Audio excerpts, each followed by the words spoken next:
Dinukot ang isang Chinese ng mga armadong suspect na nanloob sa isang bahay sa May Kawayan, Bulacan. Tinangay rin ng mga suspect ang nasa 5 milyong pisong pera na laman daw ng vault sa bahay. Balita hatid ni James Agustin. Napatakbo papunta sa barangay hall ng Barangay Perez sa May Kawayan, Bulacan ang ilang Chinese at Pilipino pasado alas 12:30 ng hating gabi kahapon. Matapos pasukin ng mga armadong lalaki ang inuupahan nilang bahay. Kita sa CCTV footage na may hawak pang kutsilyo ang isang biktima, habang ang isa tinutulungan na matanggal ang cable tie sa kanyang kamay. Ayon sa mga taga-barangay, nagiinuman ng mga biktima pasado alas 11 ng gabi nung araw ng Pasko na mangyari ang insidente. Tinutukan daw ng baril ang mga biktima, 5 Chinese na lalaki, 2 Chinese na babae at 2 Pinay. Itinali pa ang kanilang mga kamay at tinakpan ng masking tape ang mga mata. Siguro kinuha muna yung pera. Nung makuha yung pera sa vault, kasi bukas yung vault nang dumating yung mga SOCO operatives yun, tinalian nila yung mga biktima, dinila sa, yung iba dinila sa CR. Magkano raw po yung natangay ka? Base sa report ng mga pulis, 5 million ang natangay sa ang nakuha doon sa vault. Ang 33 anyos sa lalaking Chinese, isinama pa raw ng mga salarin papaalis sa lugar. Naagip sa CCTV footage ang 20 lang sasakyan na ginamit sa krimen. Magkasunod itong lumusot sa St. Peter Street hanggang sa lumiko papunta na sa direksyon ng NLEX. Tahol ng tahol yung aso. And then pag review ko yung CCTV paulit-ulit pabalik-balik, what I've noticed is may 2 sasakyan na dumaan dito na pula. I cannot identify the plate number nor the model of the vehicle. Kinandado ng mga salarin ang gate ng bahay. Lumipas pa ang halos 45 minuto bago nakahingi ng tulong ang mga biktima sa mga otoridad. Kaya po nakalabas ng bahay yung mga biktima, kahit na nakalak yung yung pinto, hinambalos nila ng hinampas nila ng may lamang pang LPG tank.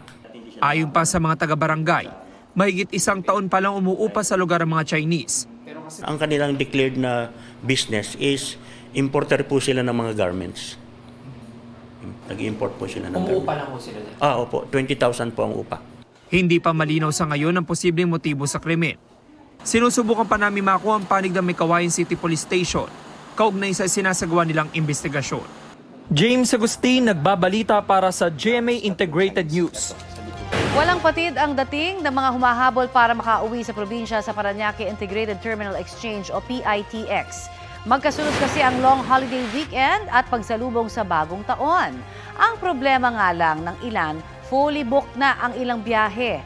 Marami po ang naghihintay na makakuha ng ticket o mag-chance passenger kahit pa sa ordinary o non-air-conditioned buses. May ilang kumpanya naman na naglaan ng dagdag na bus. Kulang din po ang masasakyang bus sa BF City East Metro Transport Terminal sa Marikina. Ang ilang pasahero, Pasko pa raw nasa terminal. Sabi ng pamunuan ng BF City, posibleng nagkaroon ng overbooking at scam, kaya stranded ang ilan sa kanila. Hindi rin daw nakabalik ang ilang bus dahil sa traffic at congestion sa mga pantalan. Mga menor de edad pa rin ang pinakamaraming biktima ng mga paputok base sa huling tala ng Department of Health. Kabilang dyan ang isang naputulan ng daliri at nalapnos sa mga binti. Balita natin ni Marisol Abdurrahman. Katatapos lang ng Pasko pero nakakonfine sa Philippine Orthopedic Center ang 13 taong gulang na babaeng ito. Nawasak ang kaliwang kamay ng bata at naputol ang ilang daliri matapos masabugan ng pinagbabawal na 5-star. Etong gitna sa kanyang palasingsingan, litaw na po yung buto eh. So, completion amputation na lang ang gagawin doon para maisara dahil nakalabas yung buto. Ayon sa kanyang ina, araw ng Pasko nagpaalam ang anak na lalabas. Pero ang sunod na niyang nalaman, isinugod na ang biktima sa ospital. Nagpaputok nga po siya. Yung paputok hindi po... siya nagsindi? Siya po. Okay. Po. Tapos, siya po ang nagsindi. Kaso nung itatapon na po niya yung paputok, hindi daw po nawala, natanggal sa kamay niya, dumikit daw po. Nagulat na lang po siya na sumabog na sa kamay niya. Sabi po din niya, na medyo nakainom daw po sila. Hindi na raw magpapaputok ulit ang biktima na ikalawang kaso ng firecracker-related injury sa orthopedic. Boga naman ang sanhi ng pagkakalapnos sa binti at hita ng 12 anyos na bata na isinugod sa Tondo Medical Center. Patient has 10% burn, so we noted the burns on the legs and extremities of the patient. Second-degree burn po, ma'am, sa patient. Sa mata naman ang putukan ng boga ang 13 anyos na lalaki sa Sarangani. Natamaan po ang kanyang mata gamit ang boga po habang pinapaputok niya yung boga sa kanilang bahay. Sa Zamboanga City Medical Center, edad 6 at 8 ang naputukan ng pikulo at bogas sa kamay. Sa Bicol Region, pawang menor de edad ang mga biktima. 4 ang sugatan dahil sa paggamit ng boga. 1 ang naputukan ng 5-star at 1 ang sugatan dahil sa whistle bomb. Hanggang January 6, code white ang mga ospital para sa posibleng dagsan ng mga mapuputukan at iba pang emergency. Handang-handa na nga ang Tondo Medical Center sa pagsalubong sa bagong taon sakali nga na mayroong mga dalhin dito na mapuputukan ng mga firecrackers. So, ayan ready na yung kanilang, anong tawag sa mga ganito do? Ito yung mga gloves natin, ma'am, tapos mga sutures. And then we have our gigliso and then bone cutter po para sa mga naputukan sa kamay. Oh my God, bone cutter. Tsaka napansin natin, meron din silang nakahandang mga itlog. Dok, bakit po may itlog kasama sa preparation? Usually, pag nakakalunok po ng mga patient ng mga paputok, usually nagbibigay po tayo ng itlog na white to avoid further poisoning po. Ayon sa DOH, nangungunang sanhi ng firecracker-related injury ang boga, 5-star at piccolo, nakasama sa listahan ng PNP ng mga ipinagbabawal na mga paputok. Hindi na lang nga may pwesto sa tindahan ang binabantayan, kundi pati ang mga nagbebenta online. Ang pinagbabawal na naman po talaga dyan yung pagbebenta sa online. Dahil alam naman po natin na walang inspeksyon ng gobyerno ito. Hindi siya katulad ng physical na spot. Yung pag-transport, alam nyo, siyempre walang security. So talagang ipinagbabawal po. Sa ngayon, 115 social media pages ang napatake down dahil sa nagamit daw para sa bentahan ng paputok. Mahigit 200 ang minomonitor. Mula December 6, 10 na ang arestado, kaugnay sa bentahan ng paputok sa social media. 2 ang arestado sa entrapment operation sa San Fernando, Pampanga. Iwasan na po natin magbenta ng mga paputok online dahil nandito yung ating mga kapulisan patuloy na nagmumonitor at magsasagawa ng operation. Marisol Abduraman, nagbabalita para sa GMA Integrated News.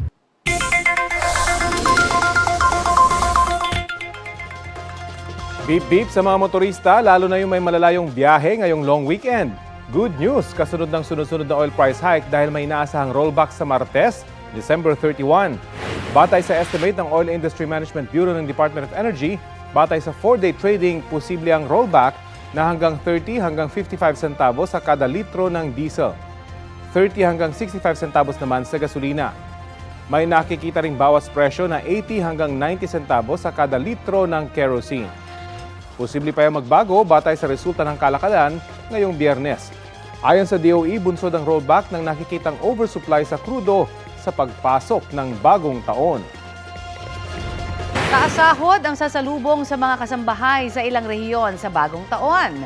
Sa Metro Manila, aprobado ng National Wages and Productivity Commission ng DOLE ang dagdag na 500 pesos sa minimum monthly wage ng mga kasambahay.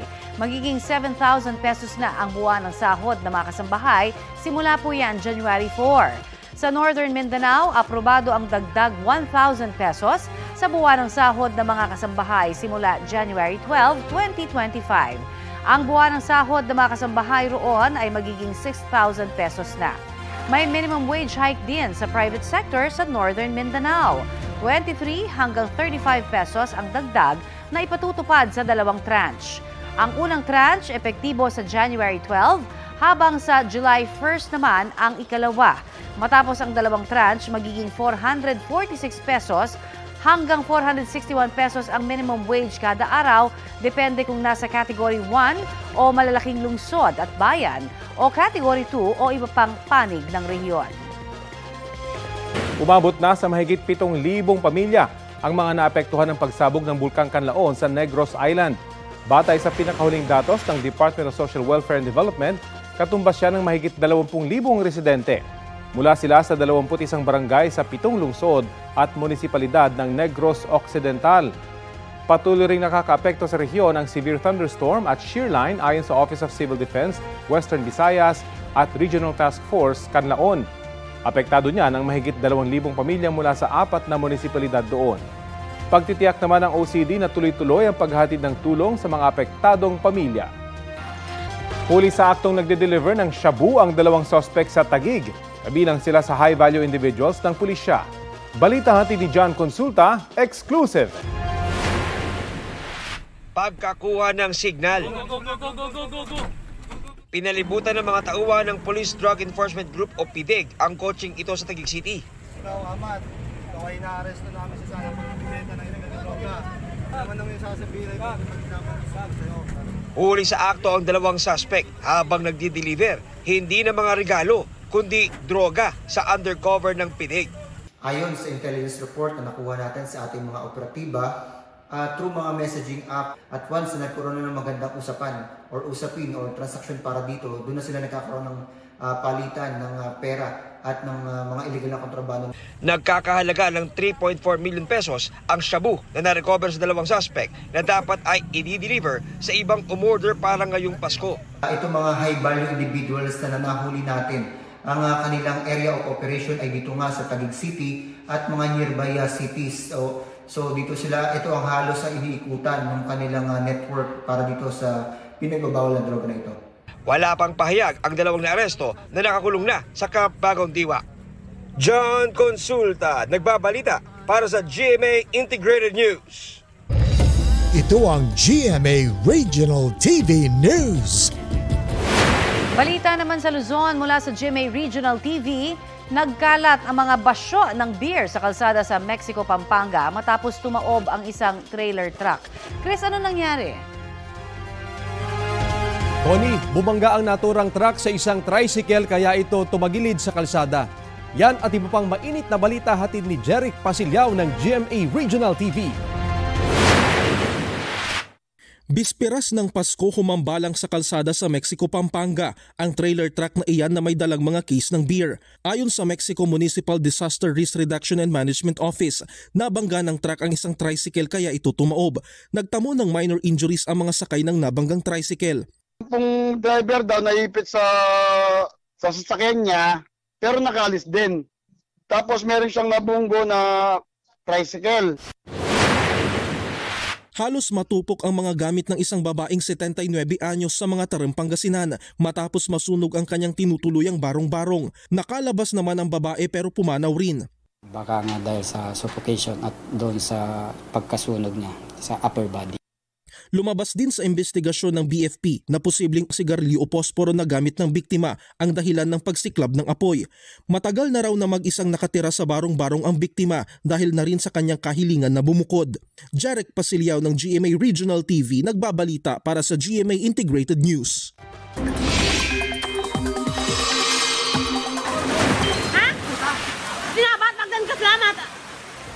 Kasagsagan ng ragasan ng baha sa Don Marcelino, Davao Occidental. Tulong-tulong ang ilang lalaki para buksan ang gate na yan.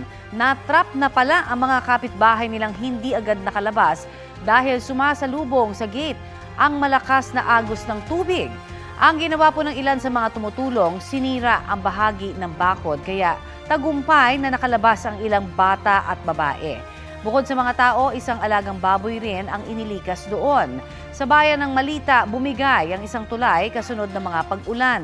Walang anumang sasakyan ang kayang makadaan kaya binuhat na lamang ng mga residente ang isang motorsiklo para maitawid sa naputol na tulay. Dahil din po sa baha, pahirapan ang pamamalengke para sa medianoche ng ilang taga Dilasag, Aurora. Nagmistulang ilog kasi ang isang kalsada roon kasunod ng mga pag-ulan. Kaya ang ilang residente kailangang sumuong sa baha. Pati ang mga sasakyan hindi itutulak, kinakailangan ng buhatin. Inulan din ang bayan ng Kasiguran at pinasok ng baha ang ilang bahay. Mga kapuso, Intertropical Convergence Zone o ITZZ at hanging amihan ang nagpapaulan sa bansa ayon sa Pag-asa. Pinaghahanda sa katamtaman hanggang sa malakas na ulan ang mga taga Cagayan, Isabela, Apayao, Palawan, gayon din ang mga taga Northern Samar, Eastern Samar, Leyte, Southern Leyte, Dinagat, Surigao del Norte, Surigao del Sur, Sarangani, Davao Occidental, Davao Oriental, South Cotabato, Sultan Kudarat, Zamboanga Sibugay, Zamboanga del Sur, Zamboanga del Norte, Basilan, Sulu at Tawi-Tawi. Ang ganyang klase ng ulan, lalo kung bumagsak sa mga lugar na ilang araw ng inuulan, ay pihadong mataas ang banta ng baha o landslide. Kaya maging alerto po mga kapuso. Mananatiling mataas ang tsansa ng ulan sa malaking bahagi ng bansa hanggang sa araw ng linggo. Posible po ang heavy to intense rain sa ilang lugar base sa rainfall forecast ng Metro Weather. Mga local thunderstorm naman ang aasahan ngayong araw sa ilang bahagi ng Metro Manila. Sa gitna po ng inaasahang pag-uulan, magsasagawa ng preemptive release ang Magat Dam mamayang tanghali.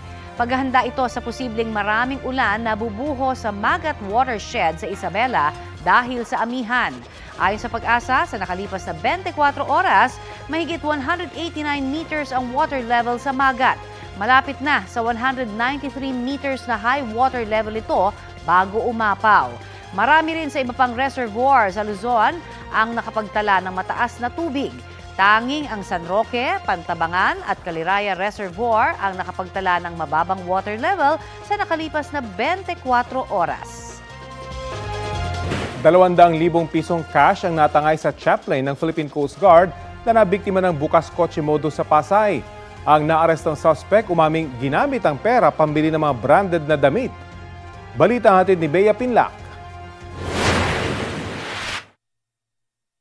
Nakaparada sa bahagi ng Rojas Boulevard sa Pasay ang pickup na ito madaling araw noong December 24. Ang driver ng sasakyan na isang chaplain ng Philippine Coast Guard, pauwi na raw sana at nagpahinga lang matapos ang sunod-sunod na misang pinamunuan niya. Along the way, inabot siya ng antok. So natulog yung ating biktima. Maya-maya, kita sa CCTV ang pagdating ng 20 anyos na delivery rider. Itinabi muna niya ang kanyang bisikleta at ilang minutong minanmanan ang nakapark na sasakyan.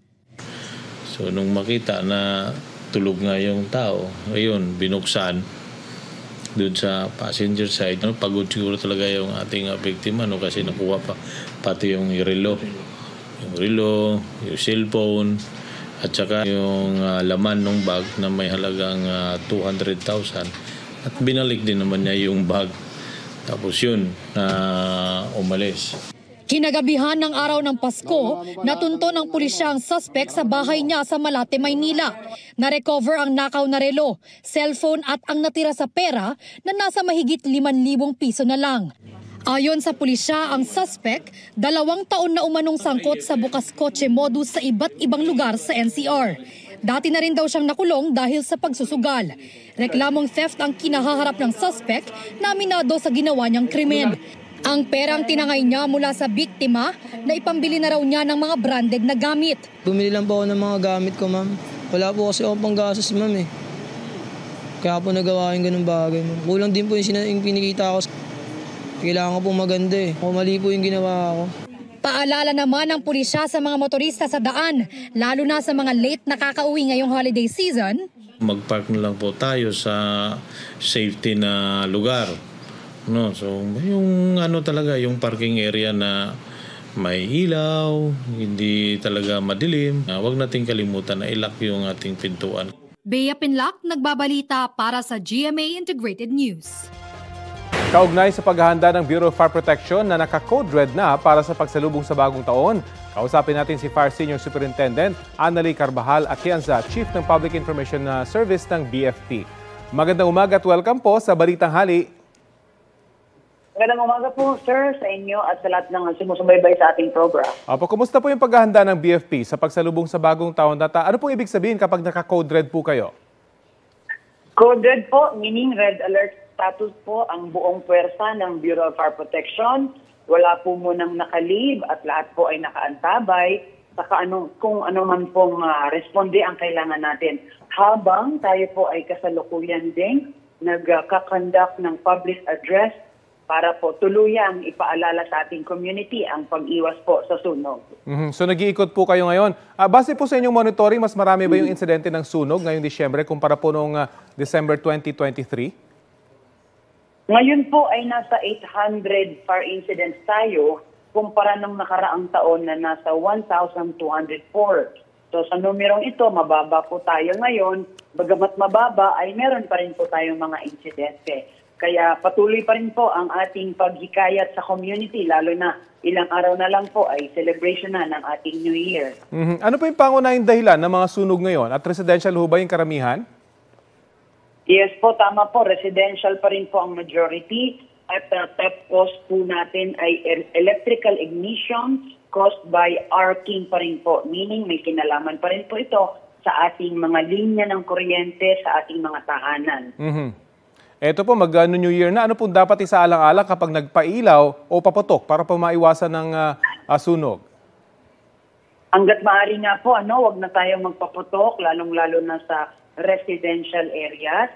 Yan po ang standing order ng DILG. Hinihikayat ang ating local government units na magpasa ng ordinansa po na ipagbawal totally ang paggamit ng firecrackers within residential areas. Instead, mag-join na lang po sa designated fireworks display areas kung saan nandoon po may mga concerts, may mga festivities at may countdowns. At kung gusto nilang mag-witness ng fireworks display, mas safe po doon dahil nakaantabay po ang fire truck ng Bureau of Fire Protection. Paano naman po matitiyak na mabilis yung inyong pagresponde, yung mga kasama niyong bumbero sa sunog kapag pagsalubong sa 2025? Dahil kabi-kabila po yung mga street party Opo, syempre po, nakasalalay po ito sa pagtawag ng ating community. Kaya hanggat maaari po, umpisa pa lang, kung kaya nilang apulahin on their own, much better po para hindi na kumalat. At habang ginagawa yun ay itawag po sa 911 or sa pinakamalapit na istasyon ng bumbero sa kanilang area po. Magpe-perposition rin po ba yung mga bumbero sa mga lugar na kadalasang nagkakaroon ng sunog kapag mga ganitong panahon? Yes po, kasama po yan sa ating rekorida habang tayo ay nagpa-public address doon po sa matataong lugar, sa congested areas, terminals, or even po sa lugar na yun nga, madalas nating nagiging challenge na masikip yung fire lane. So para ma-aware ang community na merong fire truck anytime ready to respond. Baka po may panawagan kayo sa ating mga kababayan para iwas sunog po tayo. Nasa inyo po ang pagkakataon. Opo, sa ngalan po ng ating officer in charge, Chief Superintendent Jesus Fernandez at ang buong BFP ay bumabati po ng maligayang Pasko at manigo at safe na bagong taon. Kaya sana po tayo na lang po ay gumamit ng mga alternatibo, mga torotot, mga video okay, at wag na nga po sana tayong magpaputok sa ating bakuran. Lalo't higit meron tayong mga kasamang bata at mga senior citizen.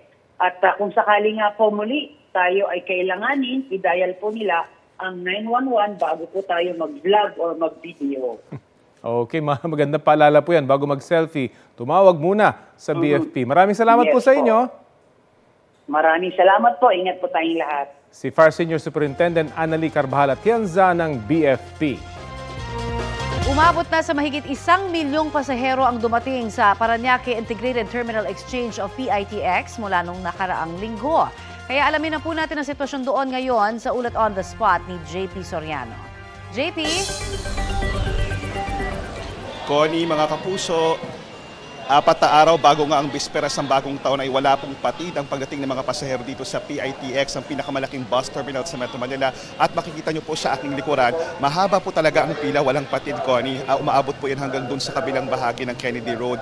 Dito po yan sa may PITX terminal sa Parañaque City. At as of 10 a.m., nasa halos 50,000 pasahero na ang dumating sa PITX. At ayon sa pamunuan ng PITX, ngayong araw, December 27, inaasahan nilang aabot pa ang bilang ng mga pasaherong darating dumadating sa PITX sa 190,000 to 200,000 na pasahero. Pinakamarami raw po ang mga umuuwi pa Batangas, Bicol at Mindoro at simula December 20 hanggang December 26, umaabot na sa 1.4 million na pasahero ang dumating dito sa PITX. Nag-a-average na nga sa 200,000 per day ang passenger ngayong Christmas at New Year season ayon sa PITX management, lalo pat long weekend New Year celebration ngayon.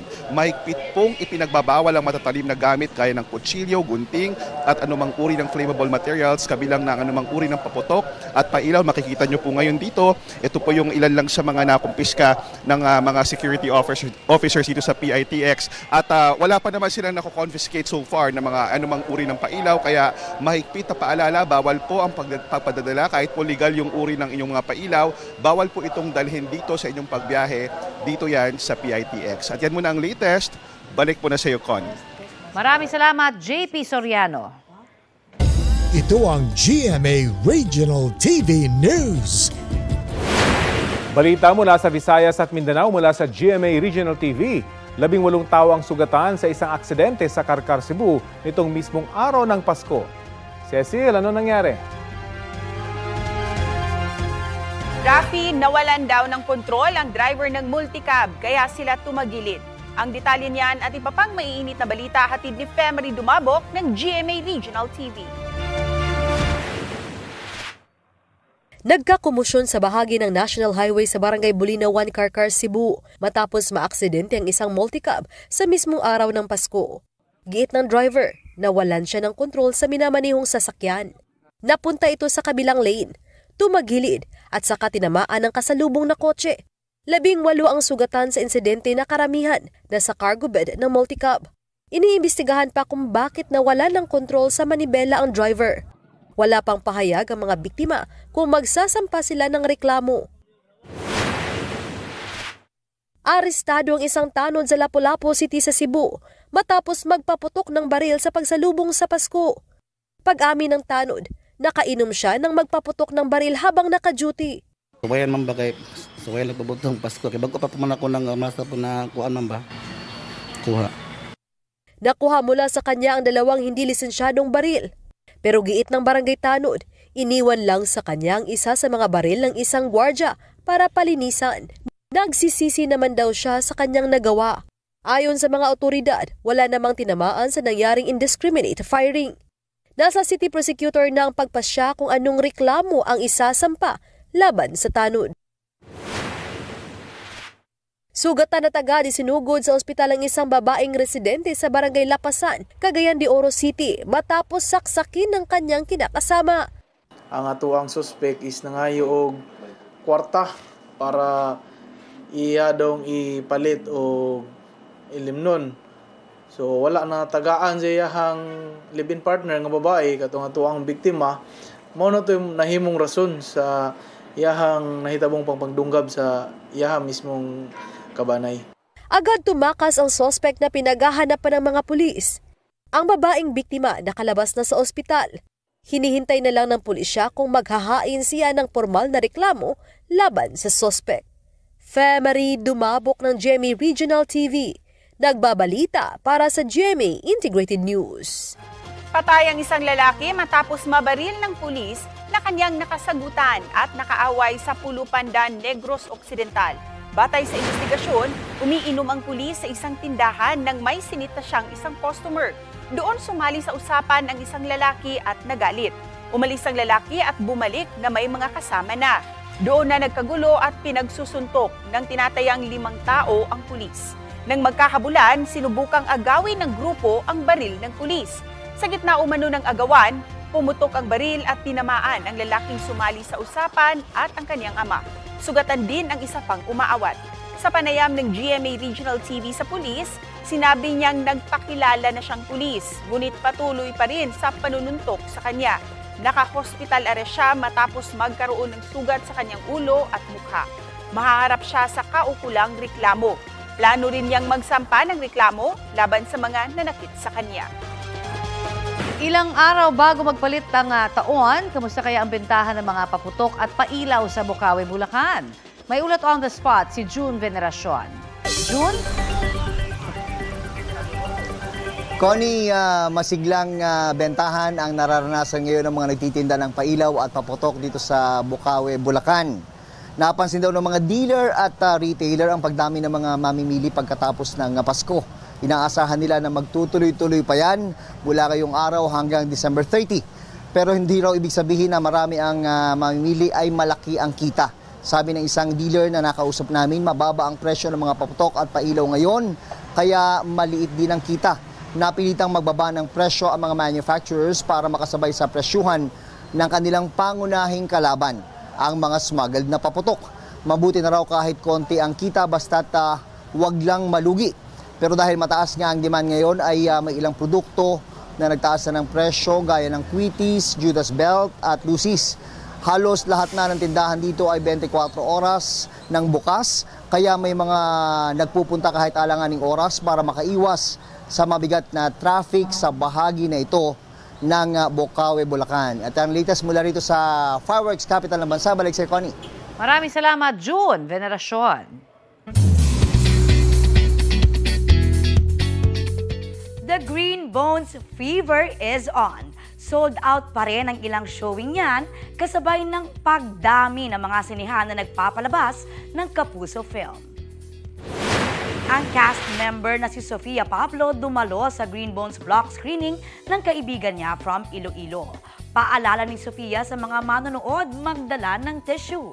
Bumisita rin sa block screenings kahapon ng lead stars na sina Dennis Trillo at Ruru Madrid. Kabilang dyan ang dinaluhan ng GMA Integrated News anchors and reporters, kasama syempre ang inyong kumare. Nagpa-block screening din si Alden Richards together with the cast ng Pulang Araw. Naroon din si GMA Network Senior Vice President Attorney Annette Gozon Valdez. May block screening din ang Kapuso employees ng GMA Public Affairs. Present doon si Senior Documentary Manager JC Rubio, ang creator ng story concept na pinagbasehan ng Green Bones.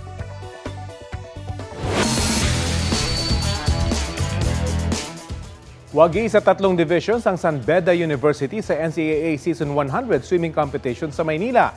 Champion ang San Beda Red Sea Lions laban sa De La Salle College of St. Benilde at Colegio de San Juan de Letran sa Men's Division. Wagi rin ng SBU sa Women's at Juniors Divisions. 3 atleta rin ng San Beda ang nanguna at nakatanggap ng mga medalya sa 3 kategorya. Congratulations!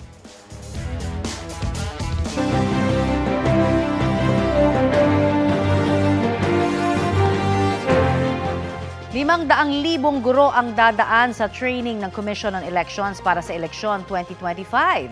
Ayon kay COMELEC Chairman George Erwin Garcia, tatagal ang kanilang training ng 2 linggo.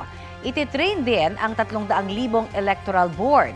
Kasama sa bilang na yan ang mga principal at support staff ng voting precincts. Mahigit 30,000 pulis ang sundalo naman ang naka-standby raw at tatayo bilang substitute kung kakailanganin sa araw ng eleksyon. Sa January 6, inaasahang sisimulan ang pag-imprenta ng mga gagamiting balota sa Mayo.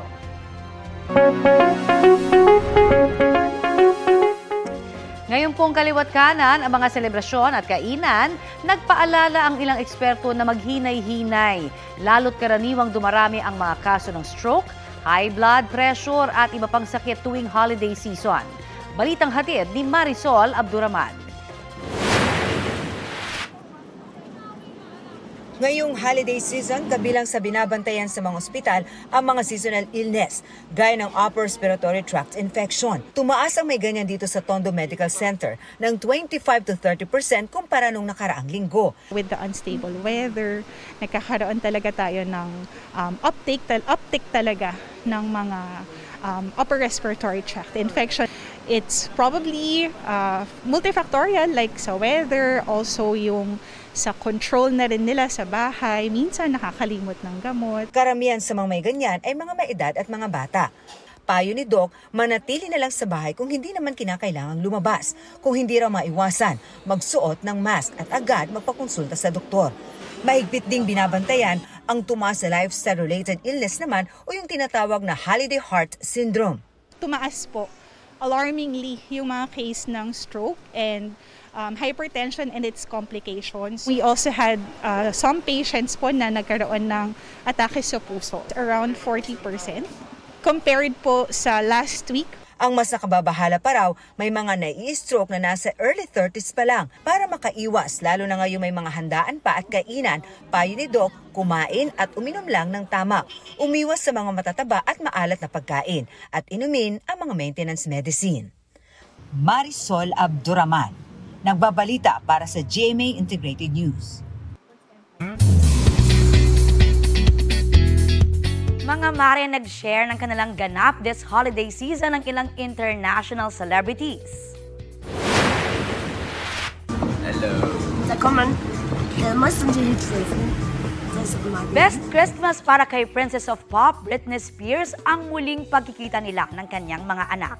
Sa Instagram, nag-share siya ng video kasama ang kanyang anak na si Jaden James. Tears of joy at literally in shock daw siya sa tagpong yan. Sa isang photo naman, binati ng Grammy Award-winning singer and songwriter Miley Cyrus ang fans ng Happy Holidays and New Year. Sabi ni Miley, bittersweet ang pagpapaalam niya sa 2024 at looking forward to starting over again in 2025. Samantala, usapang benepisyo po tayo ng mga senior citizens at kasama po natin via video chat si Dr. Mary Jean Loreche, Officer in Charge and Commission Member ng National Commission for Senior Citizens. Magandang umaga po sa inyo at welcome sa Balitang Hali.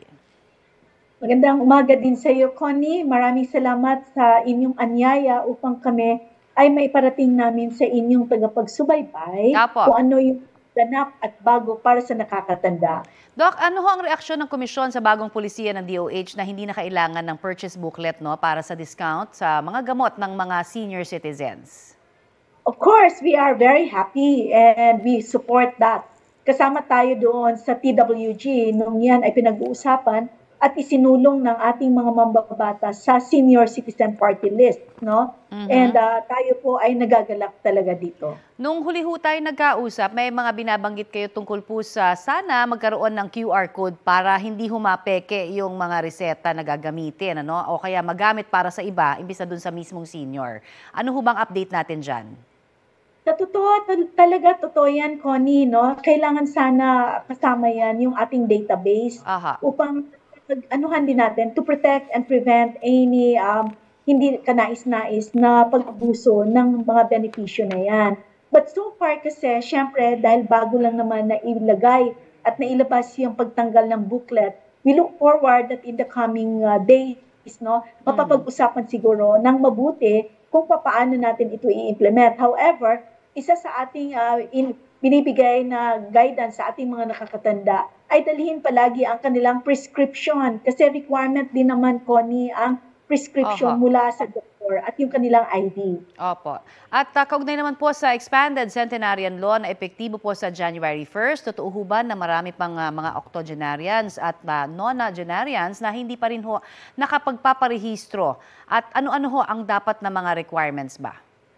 Totoo din na ganyan, pero siguro sa kulangan ng tamang impormasyon, no, ay kagaya niyan sa inyong programa, kami ay nagpapasalamat upang maparating sa kanila yan. Kailangan po talaga silang mag-apply. It is a benefit, but they have to apply for it. And pangalawa, pwede silang dumulog sa kanilang mga OSCA at saka sa LGUs nila, sa mga Social Welfare Development Offices. At doon po, pwede nilang kunin yung kanilang application form o pwede din naman sa ating website, no, sa www.ncsc.gov.ph. Okay. Paalala lamang ho natin, may 10,000 po sila. Tama, sa mga edad na 80, 85, 90, 95, tama ho? Tama po yan, Connie. Alright, so kailangan talagang magparehistro lamang para makapag-avail po. Pero hindi ho po pwede na balikan. Kumbaga, hindi na to po pwede yung mga dating mga 82, 83, baka naman ho magalit sila daw, no? Hindi sila kasali.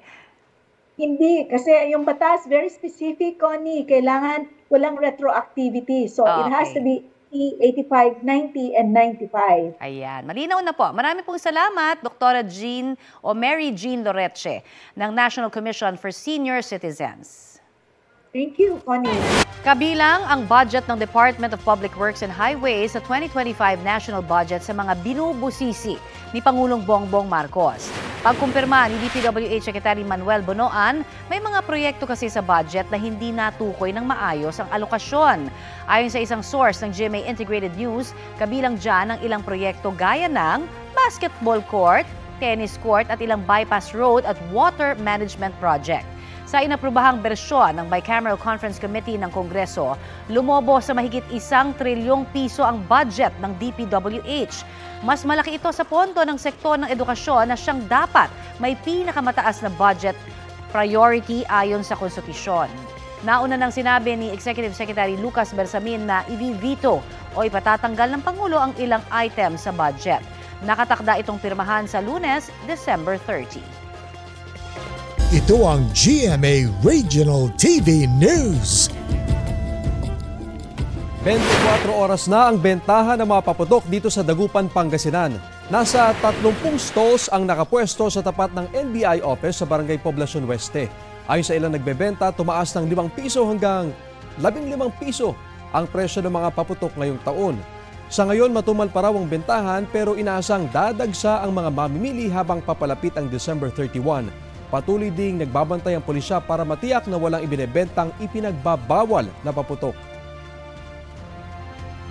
May magkahiwalay na pamamaril ang naitala sa Pualas, Lanao del Sur. Sa Barangay Maligo, dead on the spot ang isang lalaki. Ayon sa pulisya, nakamotorsiklo ang 2 sospek na bumaril sa biktima. Hinalang ng mga kaanak ng biktima, may kinalaman ang krimen sa politika at eleksyon. Isa kasi ang biktima sa mga nagrereklamo laban sa umano'y flying voters sa kanilang lugar. Patuloy ang investigasyon. Sa Barangay Purug naman, isa ang sugatan sa gitna ng umano'y away ng magkakaanak. Tinamaan ng bala sa paa ang biktima. Tinutugis na ang 2 sospek. Update tayo sa sitwasyon sa Andaya Highway kung saan naipon ang maraming sasakyang pabikol noong magpapasko. May ulat on the spot si Ian Cruz. Ian? Yes, Rafi, sa mga sandaling ito'y mabigat pa rin ang daloy ng trapiko sa kabaan ng Andaya Highway. At Rafi, nasaksihan natin yan mula dito sa bayan ng Sipokot papunta sa bayan ng Lupi ay talaga namang tukod yung traffic. At pamaynila nga mula sa bayan ng Sipokot ang tukod ng traffic na umaabot ng 1 oras o higit pa bago makatagos ng tuluyan. At syempre, Kalbaryo rin, Rafi, ang inaabot ngayon ng mga pabikol at iba pang destinasyon na nasa 1 hanggang 3 oras ang itatagal sa biyahe. Samantala, 3 bahagi ng Maharlika Highway ang nagbitak sa Barangay Bicol, Libmanan, Kamsur. Bunsod din ng malakas sa pag-ulan sa mga nakalipas na araw. Ayon kay Kagawad Agnes de la Torre, para sa kanilang mga residente hindi pasado ang pagkakagawa sa outer lane ng northbound ng highway dahil hindi raw ito napisong maigi. 6 na buwan pa lamang daw natapos ang proyekto pero hindi na sila nagulat na nagkaroon ito ng problema. Isa pa sa nakikita nila na pagkukulang, putol-putol ang paggawa sa drainage ng highway. Kaya ang tubig na galing sa bundok imbes na diretso sa drainage, humahanap ng daan at napupunta ito sa kalsada na nagiging sanhi ng pagbitak ng kalsada. Nasecure na ng DPWH sa mga nagbitak na kalsada para hindi maging peligro sa mga motorista. Sinisikapan ng GMA Integrated News na makuha ang panig ng DPWH Bicol Region. Umapila rin si Kagawad Agnes de la Torre sa gobyerno para naman mabigyan ng malilipatan ang mga apektadong pamilya sa landslide-prone areas. Patunay daw silang nagpapaalala sa mga residente na lumikas, lalo na nga tuwing malakas ang ulan. Yan muna ang latest mula rito sa Kamsur. Balik sa iyo, Rap. Maraming salamat, Ian Cruz. Nagpa-Thanksgiving at viewing party ang Jimenez family ng finale ng Pulang Araw. Pinuksan ni dating GMA Network President Bernardo Jimenez at asawang si Carolina ang kanilang tahanan para panoorin ang huling episode ng Kapuso Family Drama. Naroon din ang anak nilang si GMA Network Board Member Lori Jimenez Westfall at PLDT Chief Operating Officer Butch Jimenez. Big fan daw talaga ng serye ang kanilang pamilya. In every series that you made, there is what you call a learning process. Not only for the old, but also for the young, and for the family and everything. Kasama rin sa mga nanood ang bidang sina Alden Richards, Barbie Forteza, Sanya Lopez at marami pang iba. Dumalo rin si GMA Network Senior Vice President Attorney Annette Gozon Valdez, Senior Vice President for Entertainment Group Lilibet Razonable at Vice President for Drama Cheryl Ching C. It's been a great run. It's one of the shows na talagang mapagyayabang ng GMA. And sa lahat ng naririnig ko naman na mga feedback tungkol sa show, nakakataba talaga ng puso. Happy long weekend po sa ating lahat. Ito po ang Balitang Hali at bahagi po kami ng mas malaking misyon. 5 araw na lang, 2025 na. Ako po si Connie Season. Rafi Timo po. Kasama niyo rin po ako, Aubrey Carampel. Para sa mas malawak na paglilingkod sa bayan. Mula sa GMA Integrated News, ang News Authority ng Filipino.